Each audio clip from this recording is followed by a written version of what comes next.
listening to Your Secret is Safe with Me, non-judgmental talk about infidelity with Dr. Marie Murphy. If you're looking for new perspectives on complicated relationship issues, you've come to the right place. Days go by, they're crawling by. Hi everyone, I'm Dr. Marie Murphy. I'm a relationship coach and I help people who are engaging in anything they think counts as infidelity to deal with their feelings, clarify what they want, and make decisions about what they're going to do. No shame, no blame, no judgments. When you are ready to resolve your infidelity situation in a way that's truly right for you, I can help you do it. Starting in January, I am going to be opening the doors to my new anonymous group coaching program called You're Not the Only One. This program will include group coaching calls held on a good old conference call line, not over Zoom, so your privacy will be protected, but you will have the opportunity to hear other folks talking about their infidelity situations and getting coached by me. Infidelity is incredibly common, but it's also incredibly stigmatized. And one of the very unfortunate implications of that is that folks who are cheating often feel really isolated and alone. So with this program, I'm going to be offering a step towards giving people who are cheating an opportunity to see that they are absolutely not alone and a chance to see that the challenges they're experiencing are shared by others and are being dealt with by others, right? We don't want to just sit around and have a pity party together. We want to triumph over our challenges together. And that's what these group coaching calls are going to provide the opportunity for. And of course, on these group calls, you will have the opportunity to get coached yourself, in addition to benefiting from hearing the coaching I offer others. You're Not the Only One will also include videos of me teaching you tools and concepts that I don't share on the podcast. It will also include assignments for you to use to apply the teachings I offer you to the specifics of your unique infidelity situation. Once you join the program, you'll have access to these materials all the time, 24 hours a day, 7 days a week, for as long as the program exists, which will be a long time, perhaps even forever and ever and ever. So you'll be able to work at your own pace and on your own schedule, which can be a pretty great thing sometimes. And for those of you who want the simplicity of a do-it-yourself approach, I will also be offering a bundle of my teachings and assignments without the option to join the group coaching calls. You can learn more about all of this and sign up to be notified for when these offerings become available through my website, mariemurphyphd.com. And of course, sometimes you just want to work with a coach one-on-one. Sometimes you just want the focus to be all on you and the specifics of your infidelity situation. And I'm still offering my one-on-one coaching services for those of you who want me all to yourself for an hour each week. When you're ready to talk to me, you can sign up for an introductory coaching session through my website. And again, that's mariemurphyphd.com. All one-on-one sessions are held via Zoom, so we can work together no matter where you're located. Okay, let's get into today's topic. As you may be well aware, infidelity situations often come with extreme highs and lows. There's no way to prove this, but I would be willing to bet that few emotional roller coaster rides are as intense as the emotional roller coaster rides that so often come with infidelity situations. Even when nothing especially dramatic is happening, and I'll say more about what I mean by that in a minute, your infidelity situation is probably a continuously potent cocktail of intense emotions. You've got all of the excitement of connecting with someone new, or maybe more than someone new, maybe someone's new. The newness factor of a relationship or relationships can be a really big deal in and of itself. You've got all of the intoxication that comes with sex and love and lust and intimacy and romance.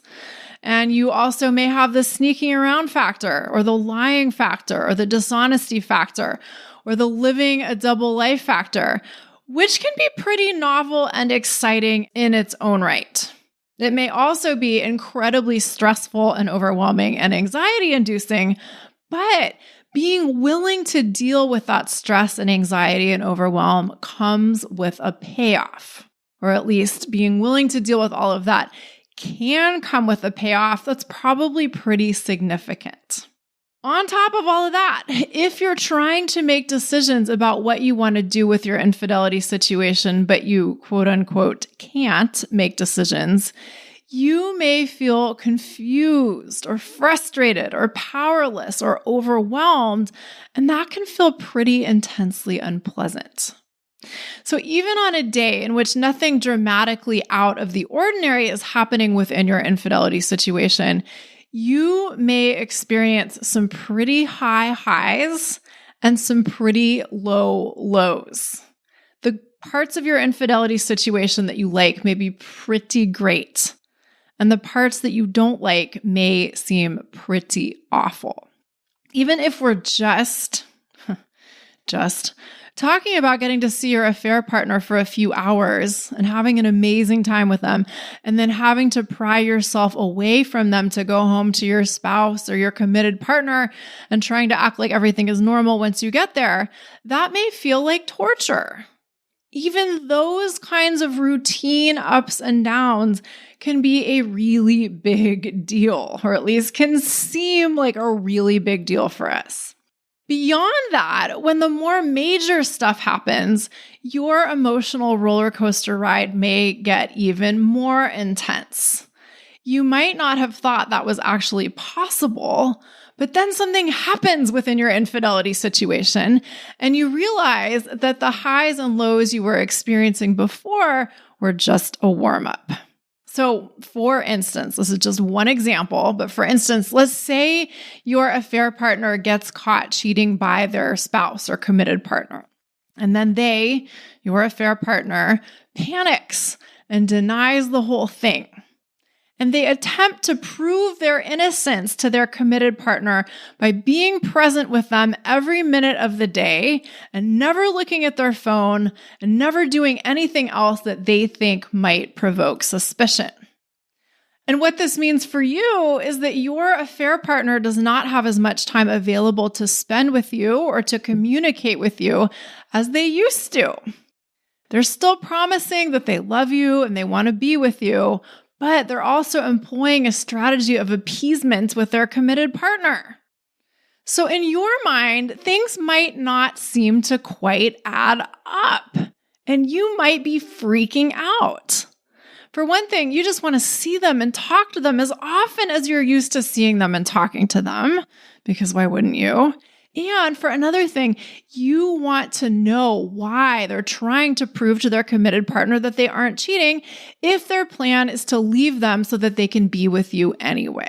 If this is the kind of situation you're in, and if you feel confused by what's going on, this may seem like an emergency to you. You may be dying to know what the hell is going on with your affair partner. You may be obsessed with hearing from them and desperate for information about what's going on their end. And if you're in any sort of a situation like this one or any other kind of infidelity situation that seems really high stakes, you may be in agony. On a conscious level, you may be thinking, this is torture. I'm in hell. I can't handle this. This is way too much for me. But here's the crazy thing. On a less than conscious level, your brain is like, wow, this is so exciting. This is great entertainment. This is better than the best TV show I've ever watched. I can't wait to find out what happens next. This is better than the best drugs I've ever done. This is better than the most engrossing novel I've ever read, or whatever. Pick your form of stimulation or entertainment. The emotional roller coaster ride that is your infidelity situation may seem intolerable, but it sure isn't boring. And I am confident in suggesting that on some level, your mind kind of likes that, or really likes that. even if there are also parts of the experience that you definitely do not like. If you feel like the emotional roller coaster ride of your infidelity situation is way too much for you and you want to get off the roller coaster ride, but you think you can't, I have some options for you. The first thing you've got to know is that you can get off the roller coaster ride, literally or metaphorically, whenever you want to. It really is within your power to deal with the highs and lows of your infidelity situation differently, and I'm going to talk about how you can do that in a moment. But before we talk about that, it's really important for you to know that you might not want the roller coaster ride to stop. You might not want to get off the ride. On a certain level, you might want to get off the ride, but on another level, you really might not. And that's okay. You have every right to want to ride the ride. There is nothing wrong with enjoying excitement and drama and extreme highs and lows, especially when we've been kind of bored for a while, or if we've been kind of numb for a while, or if we've kind of been sleepwalking through life for a while. The emotional roller coaster ride of your infidelity situation may give you a sense of aliveness that you haven't felt in a long, long time. And it's wonderful to appreciate that. It's legitimate to appreciate that. And it's very helpful to be honest with yourself about appreciating that. However, we usually don't appreciate the roller coaster ride experience in its totality. We tend to like the highs, but we don't tend to like the lows. And we might even get kind of freaked out by the highness of the highs. Some people do anyway. Not everyone, but some people. So before you try to do anything else, I want you to ask yourself what you like about the extreme highs and lows of your infidelity situation. What do you like about the emotional roller coaster ride you're experiencing? Really think about this, especially if you're tempted to say you don't like the roller coaster ride at all. If you really don't like it, you could just step off. You could have just stepped off already. Usually, when we keep doing something, even though it torments us, we're getting something out of it that we like. And it may simply be the case that you are enjoying the drama and the excitement of your infidelity roller coaster ride on some level. It doesn't have to be any more complicated than that. You don't have to look deep into your psyche and spend years in psychoanalysis to identify what you're enjoying about the highs and lows of your infidelity situation. It's pretty likely that your brain just finds the entertainment factor pretty darn compelling on some level. The roller coaster ride may be pretty crazy at times, but you may like it a lot better than being bored.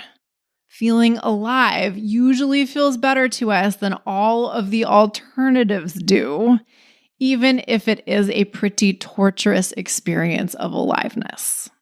So, knowing that it's okay to enjoy the emotional roller coaster ride of your infidelity situation, I want to encourage you to give yourself the option to consciously choose to stay on the roller coaster ride and not do anything about it.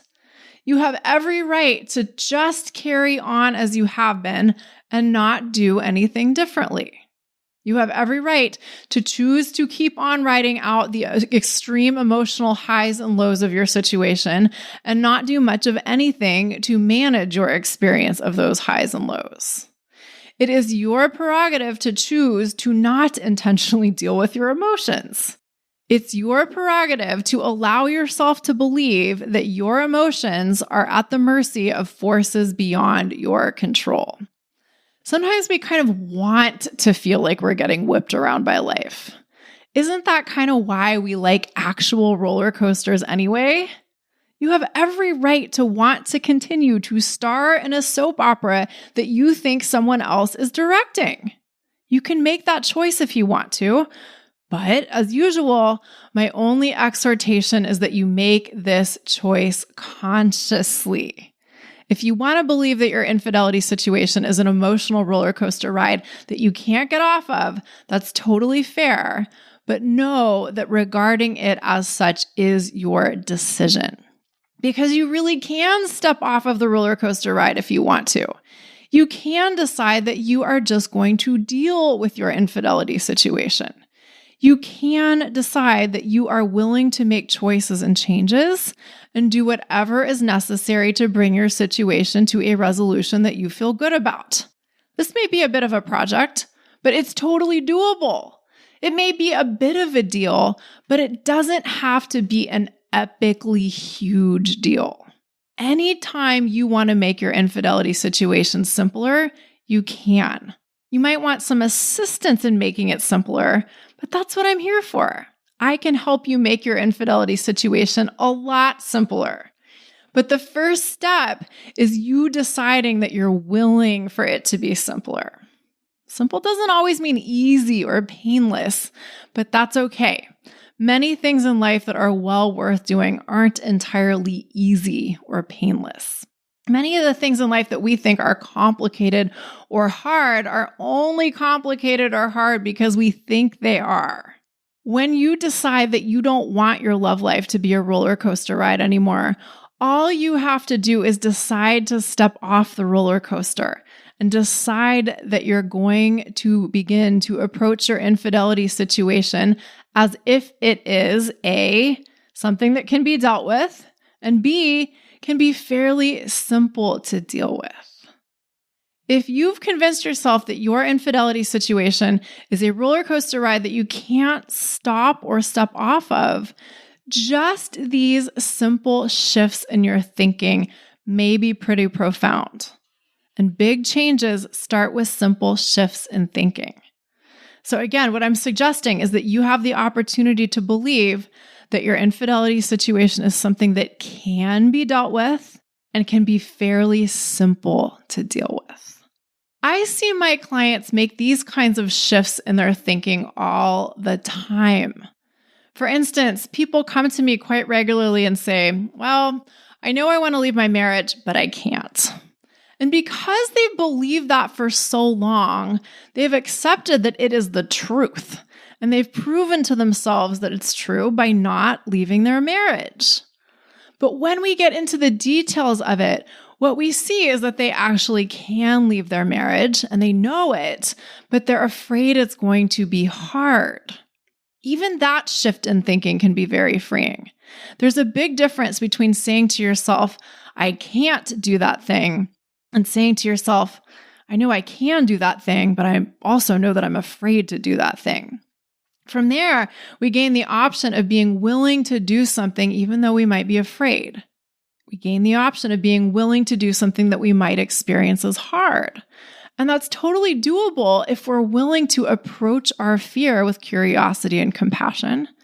And we only have to do that one step at a time. So one way of getting off the emotional roller coaster ride of your infidelity situation is to decide that the situation is deal-with-able. So often, things seem like a really intense emotional roller coaster ride because we think that we don't have power to make things simple. But you do have the power to make things simple within your infidelity situation. Now, here's another way you can go about it.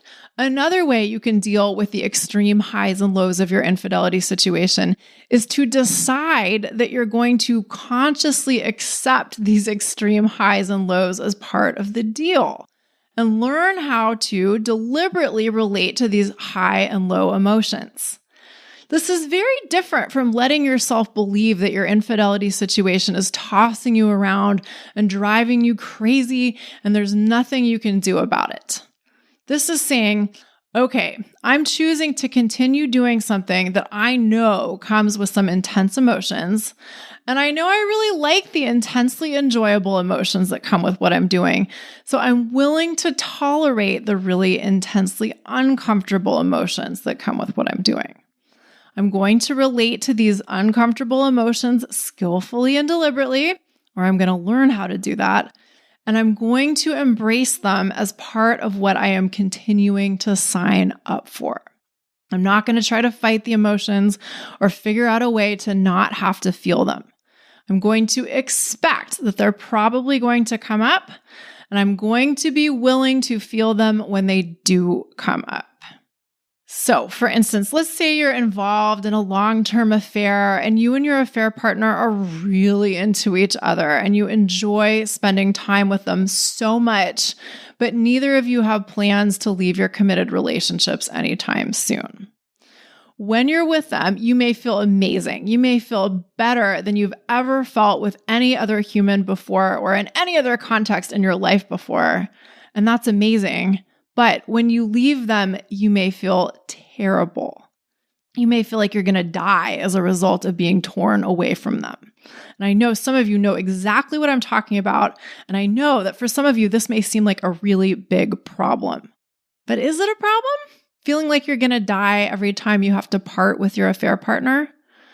Or is that a feature of your situation that you could, if you wanted to, choose to live with?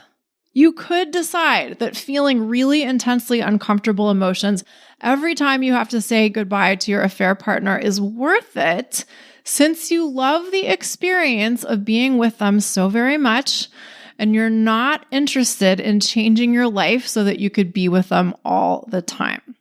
Now, this is kind of like deciding to go out drinking even though you know you may feel hungover the next day. You may not be able to escape the hangover if you go out drinking, unless you go out drinking and you don't drink alcohol, of course, or unless you only have a little sip of alcohol. But if you do want to drink and you do want to have more than a sip, you may not be able to avoid feeling rotten in the morning, or for the whole next day for that matter. Now, is that worth it? It might be. You get to decide. If you decide that the hangover is worth it, you get to enjoy your night of drinking and you get to decide how you ride out the hangover. You can accept that it's a natural result of your drinking the night before and muddle through not feeling great the next day without making too big of a deal out of it. Or you can constantly think about how miserable you feel and how crappy you feel. And you can give yourself a really hard time for making choices that cannot be unmade at this point. What we so often want is to experience all pleasure and no sorrow, all highs and no lows. That might not be an option. And moreover, we might not really want it to be an option. Some would say that it is the contrast of emotions we get to experience that makes life emotionally rich and emotionally interesting and emotionally meaningful. Whether or not you want to take that as a literal truth or not, it is worth considering. And it's also really important to use our discretion. Sometimes we want to experience really intense emotional highs and lows. Sometimes that makes us feel really alive. Sometimes what we're getting out of the situation makes the lows totally worth it, even if we really don't like the lows. Sometimes the opportunity lies in learning how to relate to our intensely uncomfortable emotions differently. And sometimes the opportunity lies in saying, no, thanks. I don't want to ride this roller coaster ride anymore. I want to get off the ride. Your infidelity situation may seem like it is taking you for a ride and there's nothing you can do about it, but I assure you that that is not the case. You are in charge of your own fate here. Your emotional experience is not at the mercy of forces beyond your control. You can stop the roller coaster ride anytime you want to, or if you prefer to think about it as stepping off the roller coaster ride, you can do that too. And if you want help dealing with the emotional roller coaster ride of your infidelity situation, I can help you with that. If you want to work with me one-on-one, you can head on over to my website, mariemurphyphd.com, and schedule an introductory coaching session with me.